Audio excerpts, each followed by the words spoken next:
Dear students, very good morning. You welcome again in this class.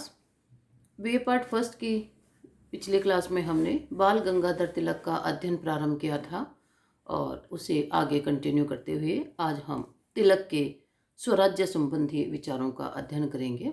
कल हमने बाल गंगाधर तिलक के राजनीतिक विचारों का अध्ययन किया था और स्वराज्य संबंधी विचारों का हम प्रारंभ करने से पहले तिलक की जो पहचान है वो उसी स्लोगन के साथ है कि स्वराज्य मेरा जन्म सिद्ध अधिकार है और इसे मैं लेकर रहूँगा।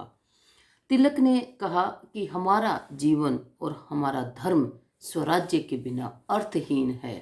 ये जीवन और हमारा धर्म स्वराज्य प्राप्ति के बाद ही सार्थक है। किसी विदेशी शासन के अधीन रहकर न तो हमारा धर्म पल्लवित पुष्पित हो सकता है और न ही हमारा जीवन सकारात्मक रूप में हम जी सकते हैं। तिलक ने कहा सबसे पहले स्वराज्य प्राप्ति हो, उसके बाद में अन्य सभी चीज़ें। उस समय जैसे ब्रिटिश सरकार के द्वारा सामाजिक कुरीतियों के अंत के लिए जो कानून बनाने की मुहिम चल रही थी, उस संदर्भ में तिलक ने कहा कि सबसे पहले भारतीयों को उनका शासन उनके हाथ में सौंपा जाना चाहिए, उसके बाद में सामाजिक और आर्थिक सुधारों की बात आनी चाहिए। तिलक का मूल उद्देश्य भारत में ऐसे स्वराज्य की स्थापना करना था जो भारत को उसकी प्राचीन महानता और गौरव को पुनर्स्थापित करे और विश्व स्तर पर उसकी फिर से विश्व गुरु के रूप में प्रतिष्ठा को स्थापित करे। तिलक के अनुसार जो स्वराज्य का अर्थ उन्होंने बताया, स्वराज्य स्वयं में केंद्रित तथा स्वयं पर आधारित जीवन है। उसमें किसी बाहरी देश, बाहरी शक्ति का हस्तक्षेप नहीं होना चाहिए। भारतीयों का शासन भारतीयों की इच्छाओं के अनुसार, भारतीय मूल्यों के अनुसार होना चाहिए। उसमें किसी अन्य हस्तक्षेप की स्वीकृति किसी भी रूप में नहीं होनी चाहिए। स्वराज्य की प्रकृति के संदर्भ में तिलक ने कहा कि स्वराज्य एक आध्यात्मिक अवधारणा है।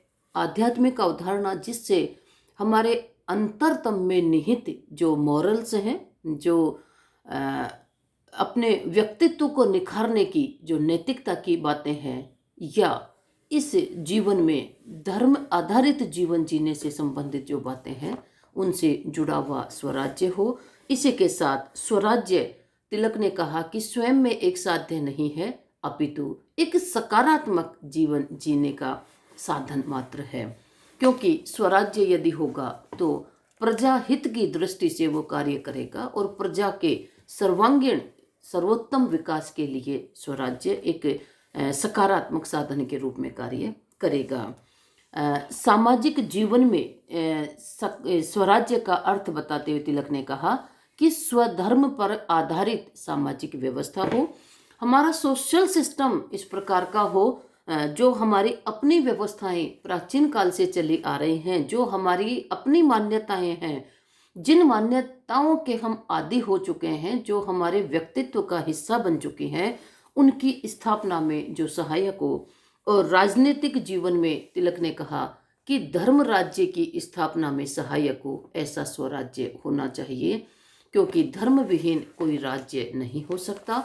धर्म के बिना ना व्यक्ति का जीवन रह सकता है और ना ही राष्ट्र का जीवन रह सकता है। हालांकि ये धर्म आधारित राज्य का विचार बाद में हमारे संविधान निर्माताओं के द्वारा नहीं अपनाया गया और हमने धर्मनिरपेक्ष राज्य के संविधान निर्माण के बाद में स्थापना की।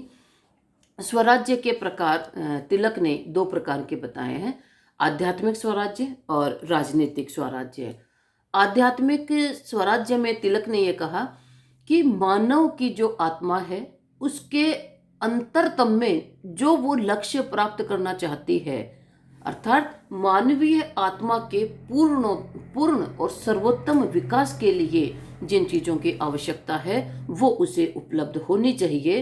अर्थात व्यक्ति को इस लोक के साथ ही पारलौकिक आध्यात्मिक आनंद की यदि अनुभूति होती है, ऐसा स्वराज्य आध्यात्मिक स्वराज्य कहलाता है।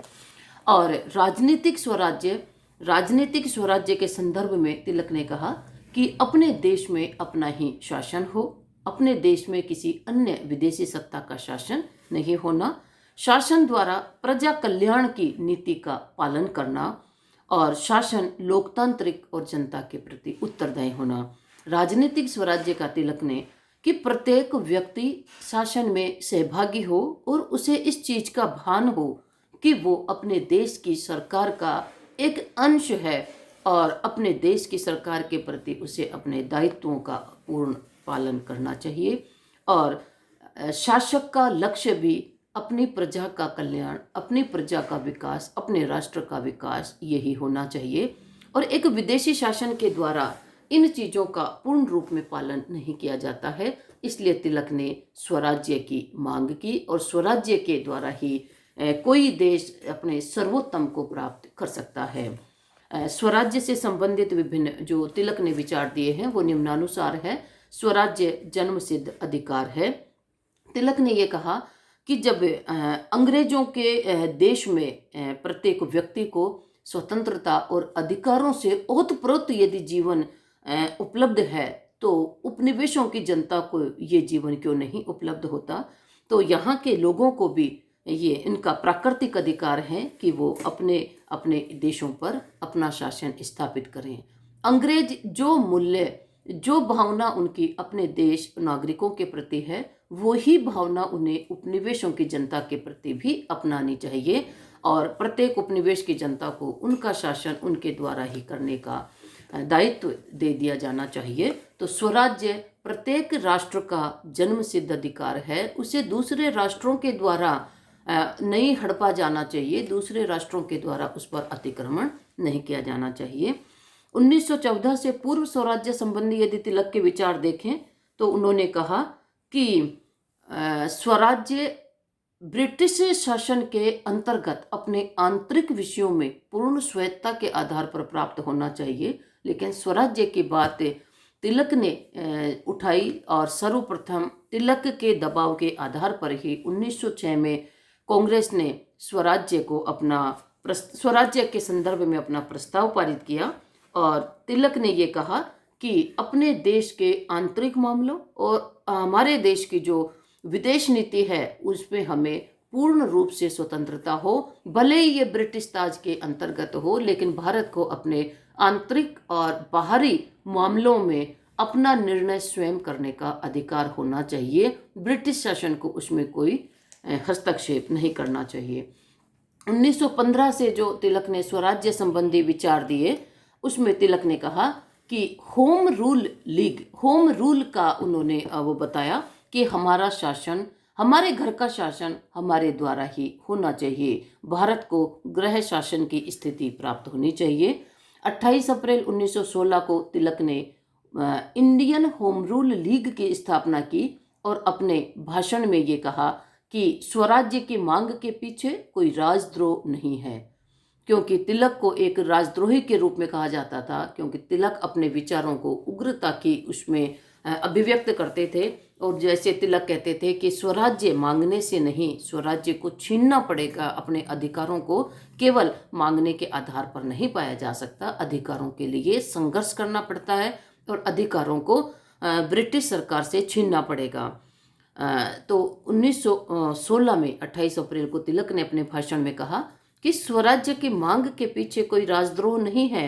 समय आ गया है जब हम केवल एक मात्र मांग पर जोर देते हैं और वह मांग है होम रूल, मतलब गृह शासन। हमारा शासन हमारे हाथ में हो, ये ही होम रूल है।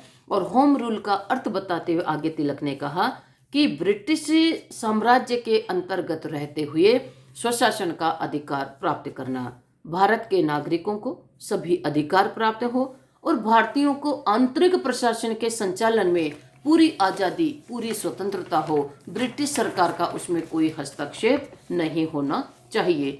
अर्थात तिलक का ये निष्कर्ष था कि मुझे मेरे घर की कुंजी मिले, जैसे घर की एक चाबी होती है वो व्यक्ति के पास रहती है, मुझे मेरे घर की कुंजी मिले। गृह शासन के द्वारा हम अपने शासन तंत्र पर अपना ही नियंत्रण स्थापित करना चाहते हैं, ब्रिटिश शासन का इस पर कोई नियंत्रण नहीं होना चाहिए। अंतिम लक्ष्य तिलक ने पूर्ण स्वतंत्रता बताया।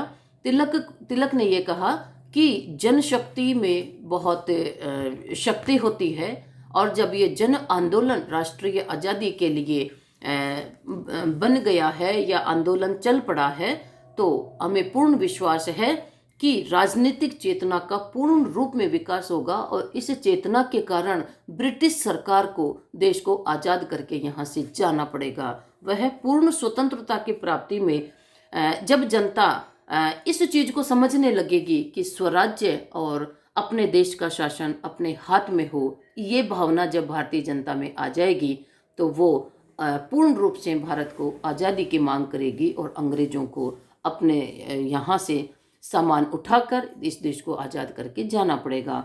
जैसे डॉक्टर वीपी वर्मा ने कहा कि यद्यपि उन्होंने अपने लेखों और भाषणों में सदैव इस बात पर बल दिया कि स्वराज्य से उनका आशय ब्रिटेन के प्रभुत्व के अंत से या ब्रिटेन के प्रभुत्व से संबंध तोड़ने से नहीं है, फिर भी जनता जानती थी कि तिलक हृदय से पूर्ण स्वराज्य की कामना करते थे। ये वीपी वर्मा ने कहा, क्योंकि तिलक भी कई बार ये पूर्ण स्वराज्य की बात को ब्रिटिश उपनिवेश उसके अंतर्गत लेना चाहते थे, लेकिन तिलक का प्रारंभ से ही ये लक्ष्य था कि अंग्रेजों को यहाँ से जाना चाहिए और भारतीयों को अपना शासन अपने आप करना चाहिए, अपने राजनीतिक मूल्य स्थापित होने चाहिए, अपने सामाजिक मूल्य और परंपराएं यहाँ पर निहित होनी चाहिए और भारतीयों का शासन भारतीयों के हितों के अनुसार ही होना चाहिए। स्वराज्य की धारणा मूलतः उदारवादी।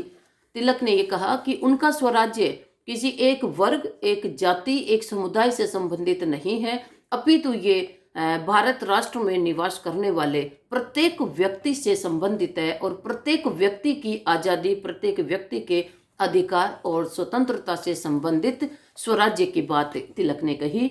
स्वराज्य प्राप्ति के साधनों के संदर्भ में तिलक ने कहा कि स्वराज्य प्राप्ति के लिए एक निश्चित योजना बनाकर और एक निश्चित प्रक्रिया के तहत संघर्ष करना पड़ेगा और ये स्वराज्य आसानी से प्राप्त होने वाली चीज नहीं है। जनता की जागरूकता के बाद उन्हें सकारात्मक सुदृढ़ प्रयत्न करने होंगे, तभी वो स्वराज्य को प्राप्त कर पाएगी। और इसके साधन उन्होंने बताए, निष्क्रिय प्रतिरोध, जनता को संगठित होकर अहिंसक रूप में सरकार की ऐसी नीतियों, ऐसे आदेशों, ऐसे कार्यों का विरोध करना चाहिए जो कि जनहित में नहीं हो। इसे तिलक ने निष्क्रिय प्रतिरोध कहा।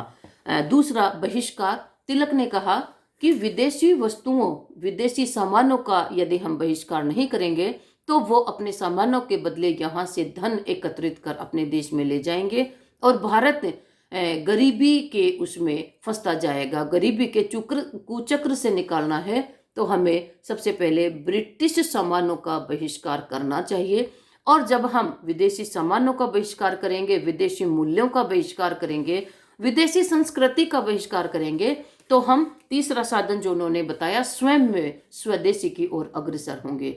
जब हम बाहर के सामानों का बहिष्कार कर देंगे तो अपनी आवश्यकता की पूर्ति के लिए हम उसके विकल्प के रूप में स्वदेशी सामानों का उत्पादन करेंगे, उनका निर्माण करेंगे और उनको उपयोग में लेने की हम आदत भी डालेंगे।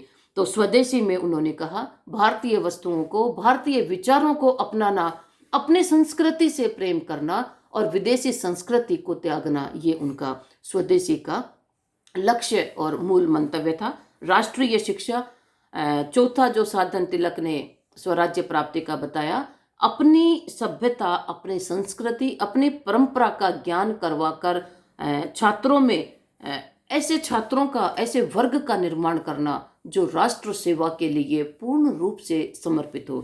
तिलक कहते थे कि भारत में पाश्चात्य शिक्षा की आवश्यकता नहीं है, यहाँ पर भारतीय मूल्यों को स्थापित करने वाली, भारतीय संस्कृति को प्रत्येक छात्र में इसका प्रचार प्रसार कर भारतीयों को भारतीयता का भान करा के उनमें ये प्रवृत्ति उत्पन्न करना कि वो राष्ट्र के नाम पर सर्वस्व समर्पित करने के लिए तैयार हों। और जब ये ऐसी शिक्षा प्रणाली के द्वारा छात्रों का ऐसा वर्ग तैयार हो जाएगा तो वो दिन दूर नहीं है जब भारत को पूर्ण रूप से स्वराज्य मिल जाएगा।